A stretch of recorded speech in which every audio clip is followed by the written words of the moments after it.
Olá pessoal, me chamo Nadson. Eu sou o Paulo Igor. Nós somos do grupo de estudo do canal e do blog Percepção Política, e hoje nós vamos falar das vísceras da Farsa Jato. Eu acho que a Lava Jato foi o grande tema de debate nacional dos últimos 4, 5 anos, e a gente vai tentar, a partir dos vazamentos da Intercept, a gente vai mostrar como foi uma grande farsa a Lava Jato e quais as implicações políticas que ela teve e os crimes que ela cometeu. E para falar das vísceras da Lava Jato, a gente dividiu esse podcast em 2 tópicos. O comportamento da imprensa perante a Lava Jato, da grande imprensa e de setores das mídias sociais, e os crimes cometidos pelo juiz Sérgio Moro e a turma de procuradores do Ministério Público Federal. A gente não pode falar da Lava Jato sem falar da imprensa como primeiro tópico, porque é a imprensa que vai dar o empoderamento e a legitimação para que as violações da Lava Jato acontecessem. Sem dúvida, o papel dos meios de comunicação, tanto de jornais como Folha de São Paulo, o Globo, o Estadão, quanto a postura da Rede Globo, do SBT e da Record, foram importantíssimos para dar essa legitimação, salvo-conduto, para todas as violações que ocorreram dentro da Lava Jato. A gente pode citar como primeiro exemplo desses salvo-condutos em relação aos tratamentos aos vazamentos. O primeiro vazamento, os vazamentos do Sérgio Machado, os vazamentos da própria presidência da República em conversa com Lula, que é crime de segurança nacional. Crime de segurança nacional, que foi um vazamento fora do horário e sem autorização do STF, então se configura como crime, foi enaltecido pela mídia tradicional e hegemônica, mesmo ela tendo uma clara violação aos direitos constituídos. E quando aconteceu os vazamentos da Intercept, o tratamento foi outro, então eles já estavam preocupados com o hack, com a falta de legalidade, como um suposto crime que a Intercept cometeu e que não cometeu. E aí a gente vai falar depois sobre o que é o código de ética do juiz e o código de ética do jornalista. Mas a gente tem que perceber nesse primeiro momento, o tratamento foi completamente diferente. No primeiro momento do vazamento do áudio da Dilma, a gente viu todo um escarcéu, todo um enaltecimento em prol de um combate ao mal maior. Com a ideia clara de que o importante era o suposto teor explosivo do conteúdo, que nem tinha nada demais. A utilidade pública não a ilegalidade do vazamento, que configuraria um crime de segurança nacional. Se você pegar a própria conversa existente entre Lula e Dilma, não tinha nada demais. Não tinha nada de criminoso. Mas o Sérgio Moro disse que, depois das críticas que ele sofreu, isso está no próprio vazamento da Intercept, ele disse que valeu a pena porque foi um assunto de utilidade pública. Foi algo que transcendia, era algo que estava em prol da luta contra a corrupção, para a limpeza do país. Então era legitimado. A narrativa que se forjou foi nesse sentido. E outra, eles querem descredibilizar agora a Intercept com a ideia de que são vazamentos que não foram legais. Aí a gente tem que entrar em 2 pontos: a ética do juiz e a ética do jornalista. O jornalista recebe o vazamento e ele tem que publicar porque é um assunto de utilidade pública. E ele tem direito de sigilo à fonte. E ele, no caso da Intercept, foram vazamentos estritos de conteúdo público. Nenhuma conversa de foro íntimo foi divulgada. No caso do juiz, ele comete um desvio de função. Porque tem a obrigação de manter sigilo. Ele tem a obrigação de manter sigilo, E além do mais, não era da instância dele. Não era da instância dele. Então ele vai cometendo uma série de violações ao direito, mas que, como era em prol de uma ideia de luta contra a corrupção, estava sendo legitimado. E a gente tem que sempre problematizar essa ideia de luta contra a corrupção, que na verdade era um conluio para criminalizar o Partido dos Trabalhadores, prender o principal líder popular do país e associar a corrupção à ideia de igualdade social. o instrumento dizer que a luta pela igualdade social, na verdade, é um meio de assalto à política, criminalizando qualquer tipo de política pública voltada à justiça social. Então, desde sua origem, desde seu princípio, você vê uma clara tabelinha entre a Operação Lava Jato, que é uma farsa, e os meios de comunicação social. É só lembrar que dentro desses vazamentos da Intercept, o próprio Deltan já sabia o conteúdo que seria veiculado no Jornal Nacional no outro dia. Ele diz no grupo de procuradores, já sabemos que o Jornal Nacional vai reforçar isso no dia de amanhã. E além o próprio PowerPoint, né, que ele fala que não tinha base, né, era baseado em uma matéria de jornal do Globo e em indícios, né, indiretos, mas não tinha uma prova concreta do crime do Lula. Então você já vê que toda a preparação, até do próprio PowerPoint, vai no sentido de fazer um sensacionalismo jurídico e midiático, e não uma preocupação em realmente acusar, se munir de provas concretas para acusar o réu. Né? É o que a gente chama de populismo penal. Populismo penal. É essa ideia do juiz escutando determinados grupos em nome de ideologia A ou B. O juiz, ele não é para estar escutando as ruas, não. Quem tem que escutar as ruas é o legislativo. Também. O juiz, ele cumpre lei. Criou-se com essa perseguição, essa falsa perseguição disfarçada de criminalização da esquerda, a corrupção, que essa falsa perseguição à corrupção, criou-se a ideia de que o juiz, ele tem que escutar as ruas, que ele tem que sair às ruas, o juiz tem que estar atento aos autos, ele não é político. Ele fere até o próprio Código de Ética da Magistratura, quer mudar que o juiz não tem que ter um comprometimento político partidário. Quer mudar as atitudes do juiz em relação à lei, pressiona a classe política para que ela mude a lei, para que o juiz cumpra a outra lei que foi criada pelo legislativo. Ele tem que seguir os autos, seguir a lei e se porque falar senão vira esculhambação institucional. Que é o que está acontecendo hoje. E quebra precedentes, né? Você viola... a Constituição brasileira, o Código Penal brasileiro, pela Constituição brasileira, é acusatório. Quando a gente quebra paradigmas, quebra precedentes, viola as leis, a gente, na prática, está fazendo uma linha inquisitorial. E quando é uma linha inquisitorial, independentemente de qualquer pessoa, a gente vai sofrer algo danoso. Porque acaba indo no sentido de violar a nossa seguridade, os nossos direitos fundamentais, as nossas garantias fundamentais de presunção de inocência, de recorrer em segunda instância, em liberdade. Então todo esse movimento inquisitorial não fica só na classe política, atinge pessoas comuns, como a gente, como eu e você. Então a gente tem que ter um cuidado, sempre prevalecer, sempre se guiar por uma base, e a base do principal pacto constitucional, pacto social que nós temos, a pedra angular, a basilar de nossa sociedade, que é a Constituição. Se a gente vai contra ela, a gente vira um estado de anomia. E aí, essa inquisição chega até nós.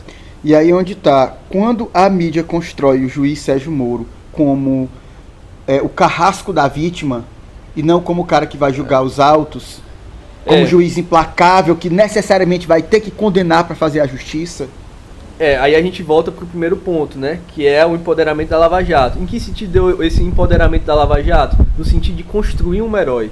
De um herói nacional, de um anjo vingador, de um redentor da moralidade pública, que se coloca muitas vezes acima do bem e do mal, que quebra precedentes jurídicos, por em tese combater algo maior, que é a corrupção.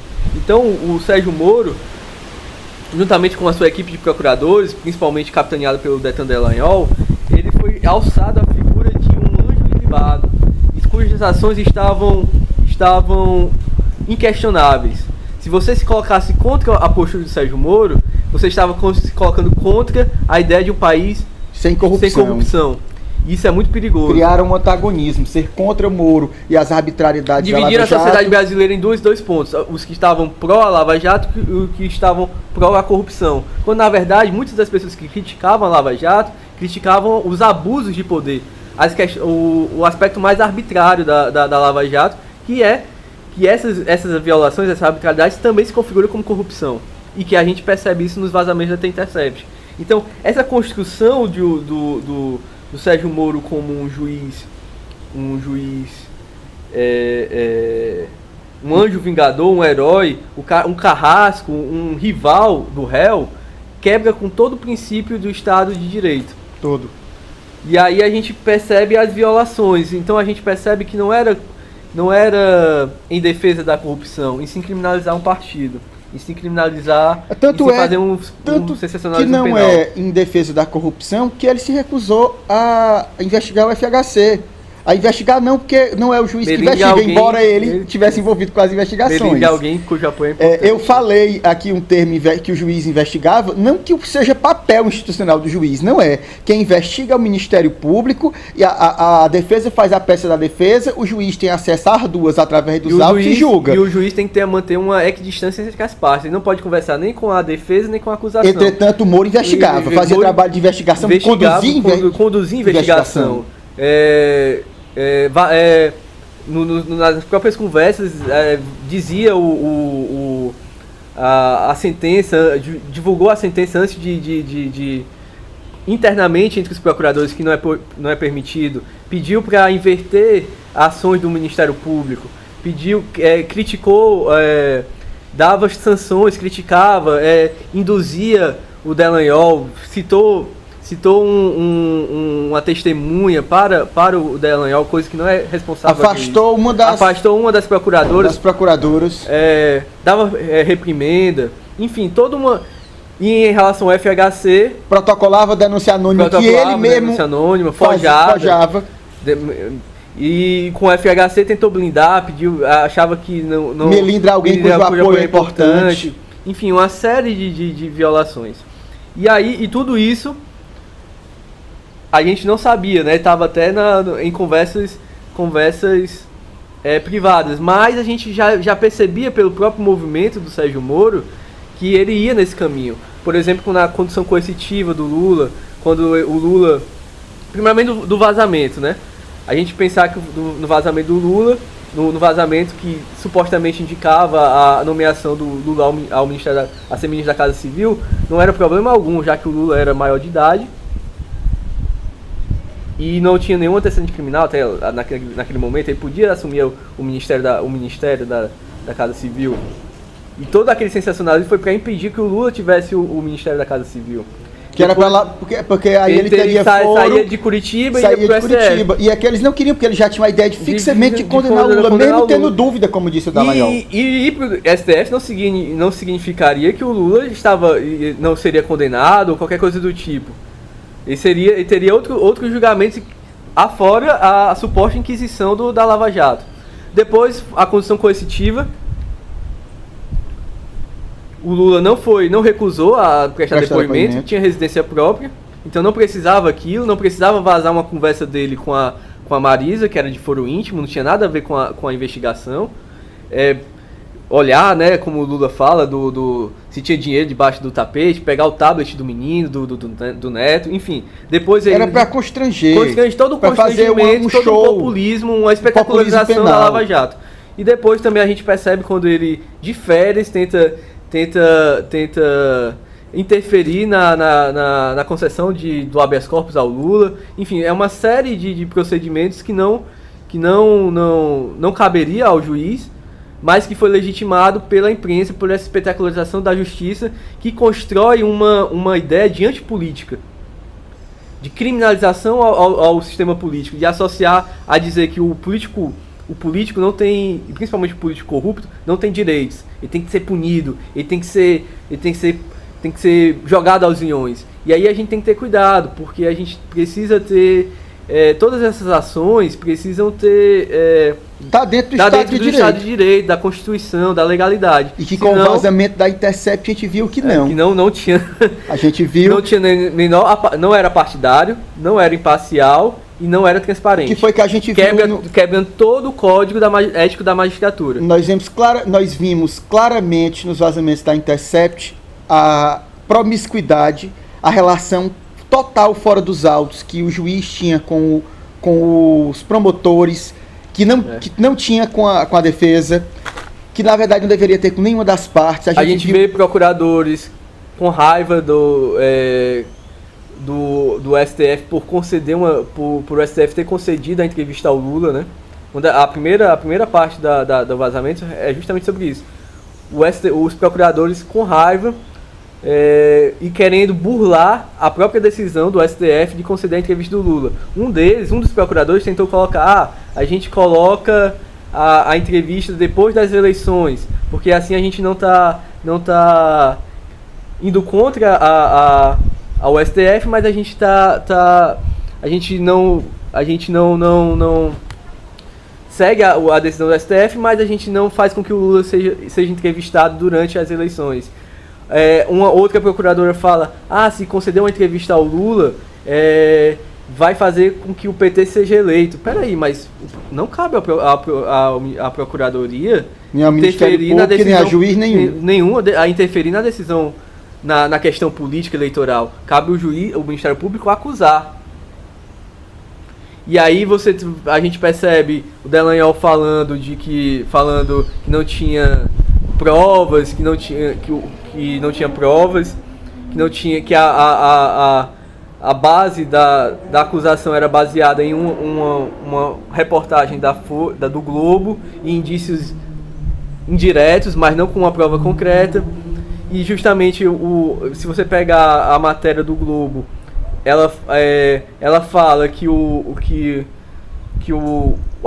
suposto apartamento do Lula ficava em uma parte que não tinha vista para o mar, e na acusação coloca o apartamento do Lula, o triplex, com vista para o mar. Então você tem umas certas incongruências entre o texto, a matéria de jornal, o elevador que não existe, entre a matéria de jornal e a própria acusação. O Moro, e isso é sério porque o Moro pega essa matéria de jornal e bota na sentença. Então você tem uma série de um manuseio de provas, um manuseio de indícios, um manuseio da acusação errada, incongruente, sem uma sustentação sólida. E é por conta dessa promiscuidade da mídia com o judiciário que a mídia vai se preocupar em criar uma contranarrativa para blindar a Lava Jato. Blindar a Lava Jato, é esse o termo, blindar a Lava Jato e detonar com e criar uma cortina de fumaça, né? Jogar a culpa no hacker, jogar a culpa na apropriação dessa conversa. Agora vazamento ilegal é criminoso. Ele é criminoso. Agora vazamento ilegal. Agora um jornalista que tem direito a sigilo de fonte e que tem direito a vazar informações, quem não pode é o juiz. E a ideia de utilidade pública, né? O Moro defendeu a ideia de utilidade pública. E tinha isso do pacote anticrime dele. Pacote anticrime. Uma das medidas do pacote anticrime fascistoide era essa. Do pacote anticrime e no pacote anticorrupção. De aceitar prova ilegal. Quem é a Lava Jato para apontar ilegalidade em prova? A Lava Jato, o crescimento, o empoderamento da Lava Jato está em função toda a espetacularização da midiática em torno dos vazamentos ilegais. A Lava Jato serviu como uma institucionalização da cultura fascistoide das delações, usando delação não como caminho para se chegar às provas, mas como prova e condenando as pessoas, o que é terrível. Publicamente, né? Antes das decisões. O que é crime, porque delação é para se chegar até a prova e não para condenação. Não para condenação de ninguém, e ela chancelou essa cultura dos vazamentos. Ela cometeu todos esses crimes, e é por isso que ela se importa agora em criar essa contranarrativa. Sobretudo a Rede Globo. Porque sabe que tá envolvida. Justamente. Até as conversas vazadas agora na Intercept, a gente já escuta falar da Globo News, do Jornal Nacional, dos americanos, o que até então diziam ser conspiração. Que a CIA, a relação da Lava Jato com a CIA, ou da relação da Lava Jato com a Globo, era meramente eles tentam de todo jeito desestabilizar o Glenn. O Glenn Greenwald. E eles vão tentar. Por exemplo, os jornais tradicionais, hegemônicos, como o SBT, a Record e, sobretudo, a Rede Globo, vende a ideia de que, primeiro, é ilegal o vazamento, né? Não era correto ter o vazamento. E o segundo é de que não tinha nada demais nas conversas. Não dá para entender essa correlação de coisas. É tipo assim, não fui eu. Mas se fui eu, não tem problema. Não tem problema. E é extremamente o contrário, né? Porque a gente vê que a Lava Jato não teve uma linha acusatória, em si inquisitorial, e que o juiz não pode, tem que manter uma equidistância das partes. Ele não pode interferir nem na linha de defesa, nem na linha de acusação. É como você pensasse que um juiz conversando com a defesa para soltar o Lula, dando informações privilegiadas à defesa do Lula, seria um estardalhaço grande. Ia ter aquele plantão gente da Globo o dia todinho. O dia todo. E é como se você pensasse... Os programas ser o Bom Dia no Lula. Um time de futebol cujo o juiz está acertado, o juiz e o bandeirinha estão acertados com o cartola dos times, e por isso deu pênalti. Então a gente vê que é muito grave, e o movimento midiático é uma tentativa de querer tratar como algo menor os vazamentos, ou como algo ilegal, e salvar a Lava Jato, salvar toda essa operação. O juiz Sérgio Moro também vai nesse sentido. Ele diz que não se lembra. Ele diz que não se lembra das conversas. Questiona muitas vezes, diz que a conversa foi manipulada, distorcida. Mas se conversou, não tem problema, não via problema. E aí, dentro desse lance da contra-narrativa também, a gente pode falar do Pavão Misterioso, né? Misterioso, a página criada pelos próprios filhos. Dos próprios filhos do Bolsonaro. Para difundir fake news sobre o Glyn. Que já ganhou prêmios, o Pulitzer, ganhou o Oscar. Ele é uma figura respeitável no jornalismo.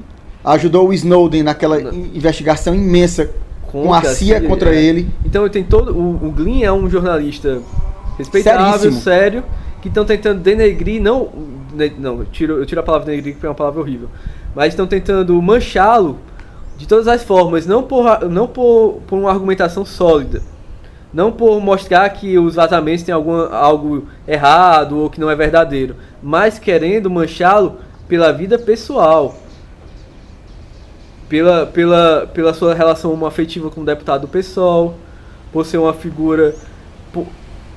Ou seja, estão querendo utilizar do lado sórdido, né, que é a homofobia, para querer criminalizar o Glyn. E não por uma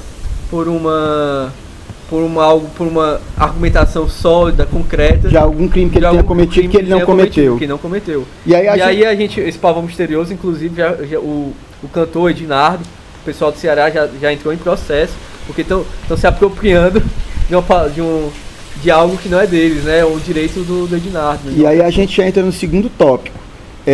O Glyn não cometeu crime nenhum, não. Mas o Moro cometeu. E vários. Moro cometeu vários. O Moro é um criminoso, e a gente vai falar agora aqui com a letra da lei na mão.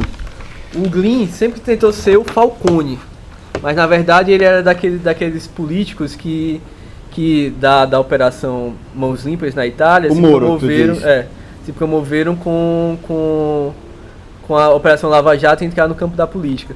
Porque um dos fatores das referências da Lava Jato, e o que o Nath vai mostrar aí depois dos crimes, é a Operação Mãos Limpas da Itália, que teve todo esse arsenal, toda essa orquestração de que estavam lutando contra o mal maior, contra a corrupção, etc, etc. Mas na verdade era uma ação política orquestrada para acabar, criminalizar os dois principais partidos políticos, o Partido Comunista e o Partido Democrata Cristão, e que serviu para criar todo um sentimento antipolítico, de aversão, de ódio às instituições, que foi um campo fértil para a ascensão do Silvio Berlusconi. Sim. Que é um candidato de extrema-direita, que é um candidato populista, que é um candidato que manuseou de uma forma extremamente corrupta o orçamento público italiano, e a gente viu depois o significado das mãos limpas. Criminalizar o sistema institucional para servir como campo para a ascensão de um outsider corrupto que se dizia antissistema. Então a Lava Jato seguiu esse ritmo. E o Moro não é o Falcone, mas é aqueles políticos, aqueles juízes que que instrumentalizaram a Operação Mãos Limpas para ascender nas instituições, né? Inclusive no campo político. E aí, dentro dessa onda de crime que o Sérgio Moro cometeu, a gente vai falar da letra da lei. Por exemplo, o Moro cometeu um crime porque ele violou o inciso 4 do artigo 254. É de suma importância compreender esse artigo. O artigo 254 diz: o juiz dar-se-á por suspeito e, se não o fizer, poderá ser recusado por qualquer uma das partes. Inciso 4, se tiver aconselhado qualquer das partes. Foi exatamente o que Moro fez. Aconselhou o Ministério Público com a ideia de ferir a presunção de inocência e condenar ao invés de julgar, fazendo parte da investigação e não sendo o juiz isento que recebe tanto a defesa quanto a acusação do Ministério Público. Uma outra coisa que o Moro feriu, o Código de Ética da Magistratura. No capítulo 3, os artigos 8 e 9, dizem, artigo 8, o magistrado imparcial é aquele que evita todo tipo de comportamento que possa refletir favoritismo, predisposição ou preconceito. Artigo 9, ao magistrado, no desempenho de sua atividade, cumpre dispensar às partes igualmente de tratamento, vedada qualquer espécie de injustificada discriminação. O Moro também infere o artigo... Ele também infere a própria ideia de independência, né? Sim. Do Código de Ética da Magistratura. O artigo 4 diz assim: existe no magistrado que seja eticamente independente, que não interfira de qualquer modo na atuação jurisdicional de outro colega, exceto em respeito às normas legais. O artigo 7 também diz: a independência judicial implica que o magistrado é vetado participar de atividade política partidária. Ou seja, aquelas fotos do Moro conversando, rindo com o Temer, o Aécio, ou tirando foto com o Dória nos Estados Unidos, já quebra o princípio da independência. E aí, a gente olha outro ponto, né? Ele saiu, prendeu o Lula, e como premiação foi ministro do principal Bolsonaro. antagonista do Lula, o Bolsonaro. E aí ele fere o artigo 386, o inciso 6, que diz, na verdade ele e o Dallagnol, veja, o artigo 386, inciso 6 diz: existem circunstâncias que excluam o crime ou isentem o réu de pena, ou mesmo se houver fundada dúvida sobre a existência. É o princípio do indúbio pro réu. Em caso de dúvida, o réu tem que ser solto, porque mais vale um culpado solto que o inocente livre. Olha só que aqui o Deltan Dallagnol diz para o Sérgio Moro: falarão, ou melhor, no grupo de procuradores, falarão que estamos acusando com base em notícia de jornal e indícios frágeis. Então, é um item que é bom que esteja bem amarrado. Fora esse item, até agora tem receio de ligação entre a Petrobras e o enriquecimento. E depois que me falaram ter receio da história do apartamento. São pontos que temos que ter as respostas ajustadas e na ponta da língua. Ele tem dúvida, ele está dizendo aqui, fora esse item, até agora tem receio da ligação entre a Petrobras e o enriquecimento. Artigo 386, inciso 6. Em caso de dúvida, o réu está livre. Mas não foi só isso, não. Só o artigo 5º da Constituição, ele feriu 2 princípios, o Sérgio Moro. O direito à ampla defesa, que é o inciso 55 do artigo 5 e o inciso 57 do artigo 5, do artigo 5º, a presunção de inocência. Ora, se o juiz que se macumuna, que faz um conluio com a acusação, já está certo a condenação. Logo, não tem defesa que dê jeito. Logo, ele não... Aquele processo, ele foi só para cumprir um ritual, ele foi só um jogo para cumprir tabela, uma mera formalidade. Uma teatralidade jurídica. Uma teatralidade jurídica, uma mera formalidade. Já estava certo que ele seria preso. Quer que eu diga outro crime que o Sérgio Moro cometeu? O artigo 260, que trata da condução coercitiva. O artigo 260, que trata da condução coercitiva, é claro. Artigo 260, se o acusado não atender à intimação para o interrogatório, reconhecimento ou qualquer outro ato que, sem ele, não possa ser realizado, a autoridade poderá mandar conduzi-lo à sua presença. Tá claro, o Lula nunca se recusou a prestar depoimento nenhum no Ministério Público. E tinha residência própria. Tinha residência fixa. Ele tinha que ter sido intimado. Caso ele tivesse reiteradas vezes se recusado aí, não comparecido, aí sim... Aí cabe uma pergunta, por que não Queiroz?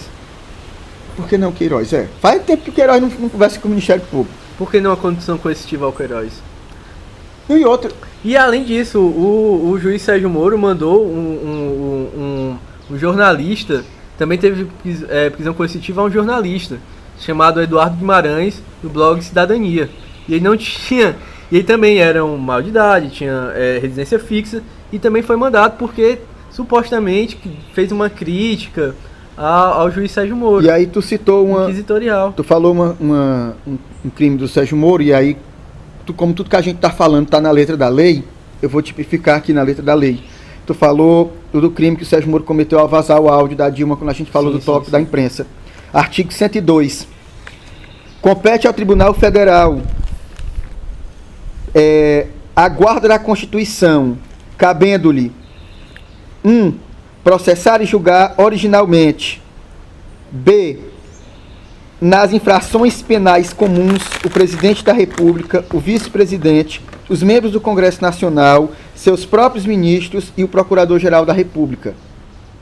Quem compete ao STF, não a um juiz de primeira instância, como era o Moro, soltar áudio de ninguém. Só compete ao STF soltar um áudio do Presidente da República.